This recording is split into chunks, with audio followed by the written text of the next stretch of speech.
आज जो press conference है इसका विषय है कि 6 तारीख शनिवार 6 अप्रैल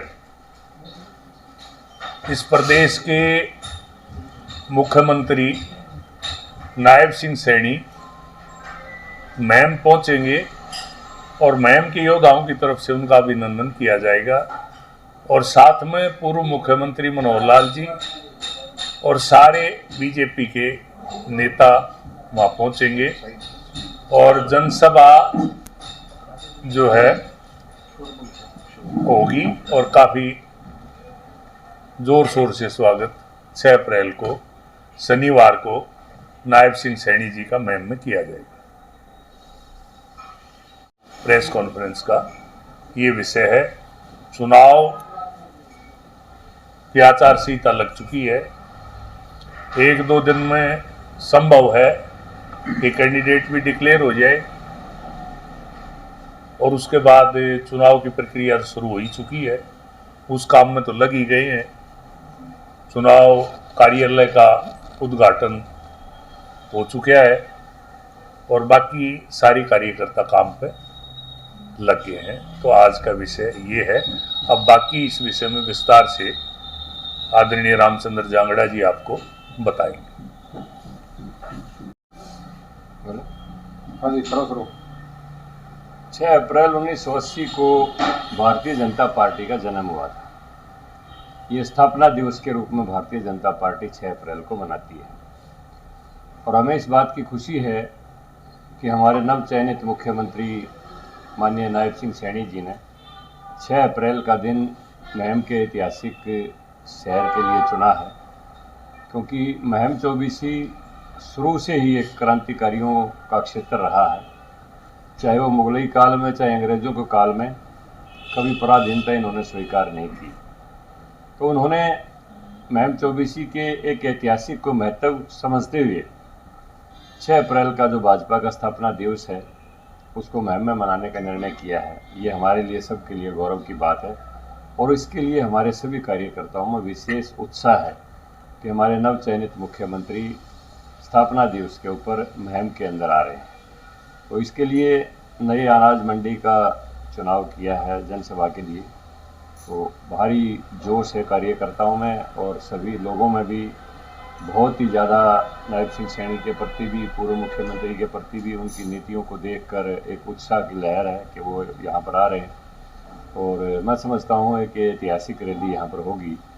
जहाँ तक बात है कामों के संबंध में, चुनाव आचार संहिता लगी हुई है, उसमें कोई डिक्लेरेशन तो नहीं कर सकते हैं, लेकिन पूर्व मुख्यमंत्री जी ने भी और आगे ये मुख्यमंत्री भी यहाँ पर प्रतिनिधित्व करते रहे हैं। हमारी शमशेर खरकड़ा जी जब भी किसी भी काम के लिए इन्होंने सरकार से आग्रह किया है वो काम यहाँ पर पूरा हुआ है। चाहे बेशक हमारा यहाँ विधायक नहीं बन पाया, उसके बावजूद भी क्षेत्र में विकास के लिए कभी कोई पैसे की कमी नहीं आई। और आगे हमारे नवचयनित मुख्यमंत्री श्री नायब सिंह सैनी भी हल्के के विकास के लिए कोई कमी नहीं रखेंगे। और अब की बार हमारा ये निश्चित तौर के ऊपर एक संकल्प है कि हम अभी जो लोकसभा का चुनाव की घोषणा हो चुकी है उसमें लोकसभा में भी और आने वाले विधानसभा में भी यहाँ से दोनों सीटों पर हम कमल खिलाएंगे। तो इसके लिए भारतीय जनता पार्टी के कार्यकर्ता सभी कमर कस के लगे हुए हैं। और मैं पत्रकार छायाकार मित्रों बंधुओं से आप सबसे ये भी उम्मीद करता हूँ कि 6 अप्रैल को जो रैली का जो दिन है यहाँ पर, उसके लिए आपके सभी टीवी चैनलों से, आपके प्रिंट मीडिया से, इलेक्ट्रॉनिक मीडिया से हमारी ज़्यादा से ज़्यादा इसमें मदद करेंगे। आपसे ये अपेक्षा की जाती है।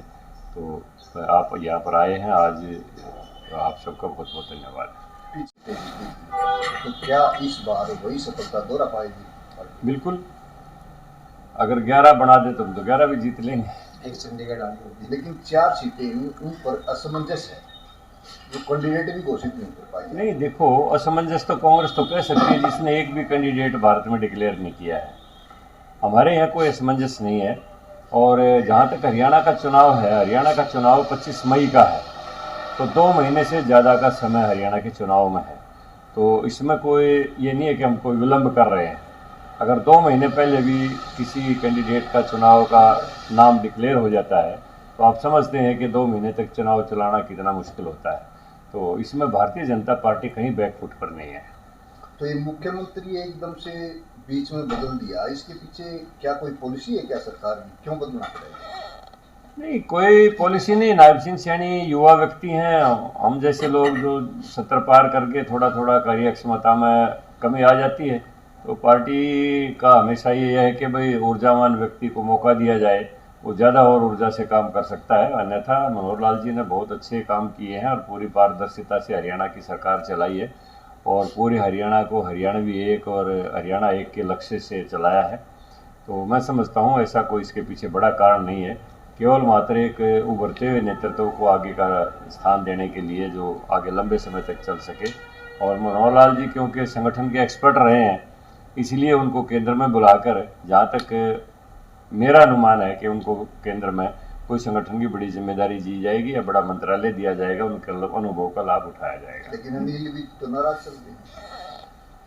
ये परिवार में नाराजगी थोड़ा बहुत चलती रहती है, कोई भी परिवार हो, छोटा परिवार हो, उसमें भी हो जाता है कोई सदस्य नाराज। लेकिन अनिल विज जी बार बार कह चुके हैं कि मैं भाजपा का समर्पित सिपाही हूँ और मोदी जी की नीतियों के साथ हूँ, मैं भाजपा की विचारधारा से अलग नहीं हूँ। ये ठीक है कि वो उनके अपने निजी कारणों से वो मंत्रिमंडल में शामिल नहीं हुए। मुख्यमंत्री ऐसी क्या मजबूरी रही कि दूसरे चौटाला वो एकदम मुखी की तरह से निकाल के बाहर कर दिया? कुछ कहना चाहिए? देखिए, हमारा ये चुनाव पूर्व गठबंधन नहीं था। चुनाव से पहले हम अलग लड़ रहे थे, वो अलग लड़ रहे थे। चुनाव के समय हम पूर्ण बहुमत नहीं ले पाए, 40 सीटों पर हमारी पार्टी सिमट गई, उसके मैं कारण कुछ भी रहे हों। लेकिन क्योंकि देवलाल परिवार भी कांग्रेस के विरोध की राजनीति करता रहा है और भारतीय जनता पार्टी का भी कांग्रेस विरोध है ही, तो दोनों की इससे समानता मिलती थी कांग्रेस के विरोध की। इसलिए ये चुनाव के पूर्व का गठबंधन नहीं था, सरकार बनाने के लिए गठबंधन था। जब चुनाव नया आ गया तो वो अपना लड़ेंगे, हम अपना लड़ेंगे, तो उसमें हमारी कोई मजबूरी नहीं, हमने कोई गठबंधन तोड़ा नहीं है। ये तो केवल सरकार चलाने के लिए था। सरकार क्योंकि अब चुनाव आ गया है तो वो अपनी लड़ाई किसी भी लोकसभा सीट पर हम अपने लड़ाएंगे। दीपेंद्र का बयान आया जी कि ये समझौता तो पहले ही हो चुका था, सिर्फ जाटों की जो वोट नहीं, वो जाटों के प्रतिनिधि कैसे हैं कि जाटों के प्रतिनिधि हम जेजेपी को ही मानते हैं? दीपेंद्र ऐसा मानता है कि जाटों के वही प्रतिनिधि है जेजेपी वाले? जाट कोई कम्युनिटी किसी एक की बपोती नहीं है। पूरे हरियाणा के जाट जो है सेकुलर हैं, पूरी तरह से राष्ट्रवादी हैं और मोदी जी की नीतियों के भी साथ हैं। कोई आदमी ये क्लेम करे कि मैं जाट की वोटों का मालिक हूँ, ये उसका भ्रम है अपना। भारतीय जनता पार्टी के साथ बहुत बड़ा जाट वोट बैंक है और हम तो जाति में विश्वास भी नहीं करते। मोदी जी तो एक ही बात कहते हैं कि मेरी तो 4 ही जातियाँ हैं, कि किसान मेरी जाति है, महिला मेरी जाति है, गरीब मेरी जाति है, युवा मेरी जाति है, और तो वो किसी जाति को मानते ही नहीं। तो इसमें किसान में तो जाट भी आ जाता है और भी जो भी खेती करता है वो सब आ जाते हैं, चाहे कि उसमें ठाकुर हो, चाहे ब्राह्मण हो, चाहे यादव हो, चाहे गुजर हो, चाहे और कोई अन्य हो। तो ये जाटर, नॉन जाटर, गैर जाटर, ये दीपेंद्र के दिमाग की देन है। हम इस विषय में जाट गैर जाट की राजनीति ना करते ना सोचते। गजेंद्र सिंह आपको छोड़ के चले गए तो क्या कारण रहे? देखिए, आदमी के अपने निजी कारण होते हैं। अब कई बार आदमी से गलत कदम भी उठ जाता है। अब उनकी ये थी कि अगर जेजेपी से गठबंधन रहेगा तो मैं नहीं रहूँगा, तो उसके पीछे उनका कारण चाहे कुछ भी था, लेकिन वो भी चले गए और गठे जेजेपी से गठबंधन भी चला गया। अब वो शायद पछता भी रहे होंगे। केजरीवाल को अचानक दबोच लिया गया तो जो करेगा, जो भरेगा, वो तो ईडी जो है ना पूरे, चाहे उसमें चाहे बीजेपी का कार्यकर्ता हो, चाहे कांग्रेस का हो, चाहे केजरीवाल हो, जो भी इस देश के गरीबों की कमाई के साथ धोखाधड़ी करेगा, हेराफेरी करेगा, वो कानून के दायरे से बाहर नहीं आएगा। एक विपक्ष का कहना है जी, जितने भी ईडी के छापे लगते हैं तकरीबन 80% विपक्षियों पे लगते हैं, क्या कहेंगे? देखिए, बात यह है, अगर विपक्ष वाले इसमें दोषी होंगे तो विपक्षियों पर लगेंगे और पक्ष वाले दोषी होंगे तो पक्षों पर लगेंगे। अगर ज़्यादा विपक्ष वाले दोषी होंगे तो उनको गणना अपनी करनी चाहिए, भाई क्यों खामखा वो ऐसे काम करते हैं, घोटाले क्यों करते हैं, वो गणना तो उनको करनी चाहिए। भूपेंद्र हुड्डा के बारे में क्या कहना चाहेंगे? क्या कांग्रेस आ पाएगी, प्रदेश में आ पाएगी कांग्रेस? भूपेंद्र हुड्डा को सपने लेना छोड़ देना चाहिए। कांग्रेस कभी नहीं आ पाएगी। जो पीछे हुआ था वही अब की बार भी होगा, क्योंकि भूपेंद्र हुड्डा के समय में जो हरियाणा में जो कुछ भी होता रहा है, किस तरह से नौकरियों में भ्रष्टाचार था, किस तरह से तबादलों में भ्रष्टाचार था, किस तरह से किसानों की ज़मीनों को सस्ते भाव पर ज़मीन के नोटिस दे के लेके बिल्डरों को लुटवा के किसान को बर्बाद किया गया था। हरियाणा में नेपोटिज्म, भाई भतीजावाद चरम सीमा के ऊपर था कि किसी भी आदमी को कहीं भी कोई लिक्विडेटिव पोस्ट लेनी हो या कोई नौकरी का कोई मामला हो तो पूरा पारिवारिक तंत्र उसके ऊपर विराजमान था। उनसे चिट आती थी तो उसको वो नौकरी मिल जाती थी, वरना योग्यता की हरियाणा के अंदर कोई कीमत नहीं थी। वो सारी बातें हरियाणा की जनता समझ चुकी है, इसलिए उसको संन्यास ले लेना चाहिए, उसका कोई भविष्य नहीं है। राजकुमार सैनी इंडिया गठबंधन का हिस्सा बने, कहीं ना कहीं मेन जिम्मेदार मानते थे हुड्डा साहब, लेकिन अब उसी के साथ किस तरीके से लड़ाई कैसे देखते हो? ऐसा है जी, अगर केजरीवाल की भी आप पोस्ट पढ़ेंगे जी। तो एक जगह मैंने खुद उनकी वीडियो देखी है कि अगर देश में भ्रष्टाचार की जांच करनी है तो सोनिया गांधी को गिरफ्तार कर लो तो पूरा सामने आ जाएगा कि पैसा कहाँ कहाँ गया है और किस किस ने खाया है। तो ये लोग चुनाव पूर्व में कुछ करते हैं, चुनाव के बाद कुछ करते हैं, और कोई भी आपस में नापाक गठबंधन कर लेते हैं बीजेपी के विरुद्ध। लेकिन मैं, जहाँ तक राजकुमारी का सैनी का प्रश्न है, राजकुमार का, कोई हरियाणा की जनता ने उनको कोई भाव नहीं दिया है और उससे कोई फर्क नहीं पड़ने वाला है। जाट नॉन जाट की राजनीति हम विश्वास नहीं करते हैं। उनका एजेंडा, क्योंकि हरियाणा के अंदर मेरा जहाँ तक अनुभव है, मैं एक बार स्वर्गीय काशीराम से मिला था, हमायूं रोड पर वो रहते थे, तो मुझे कहने लगे भाई हम हरियाणा में कामयाब नहीं हो रहे, यूपी में भी कामयाब हो गए। तो मैंने उनको बताया था कि हरियाणा की जो सामाजिक संरचना है उसमें जड़ों में भाईचारा बसा हुआ है और 36 बिरादरी हरियाणा में मिलकर रहती हैं, और आप लोगों की जो राजनीति है वो जातीयता के आपस में विखंडन के ऊपर है, विरोध के ऊपर है। इसलिए हरियाणा में आप कभी कामयाब नहीं हो सकते। हरियाणा में भाईचारा नसों में बसा हुआ है। तो यहाँ पर ना राजकुमार सैनी जैसे लोगों को कोई भाव नहीं दिया जाएगा, चाहे वो कोई भी नहीं देगा उसको भाव। यहाँ की जो सामाजिक संरचना ऐसी विशेष है हरियाणा की कि इसमें चाहे जाट है, चाहे ब्राह्मण है, चाहे ठाकुर है, यहाँ पर कोई सामंतवाद नहीं है, सब भाईचारे में मिलके रहते हैं। यहाँ तो किसान के खलिहान से 36 बिरादरी का अनाज बढ़ता रहा है, सबके आपस में नौंदा निदार रही हैं, सबके आपस में बांध तेल रहे हैं, यहाँ तो लाने के कोलू चलते रहे हैं। तो वो जो संस्कार हैं वो हरियाणा के लोगों के अंदर बसे हुए हैं।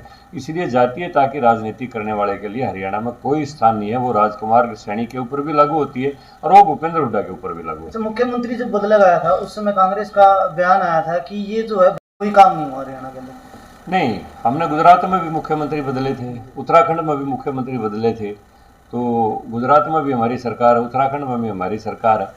तो जैसा मैंने बताया, एक उभरते युवा नेतृत्व को चांस देने के लिए पार्टी ने ये निर्णय ले लिया कि चुनाव पूर्व बदल के हम आगे भी एक अच्छे नेतृत्व जो लंबे समय तक चल सके उसको स्थान दे दें। तो ये सरकार जो है ना एक अच्छी तरह से और ज़्यादा कुशलता से चलती रहे। बाकी मनोहर लाल जी ने भी अच्छी कुशलता से चलाई, अच्छे काम किए, उनमें कोई उनकी डीमेरिट नहीं है।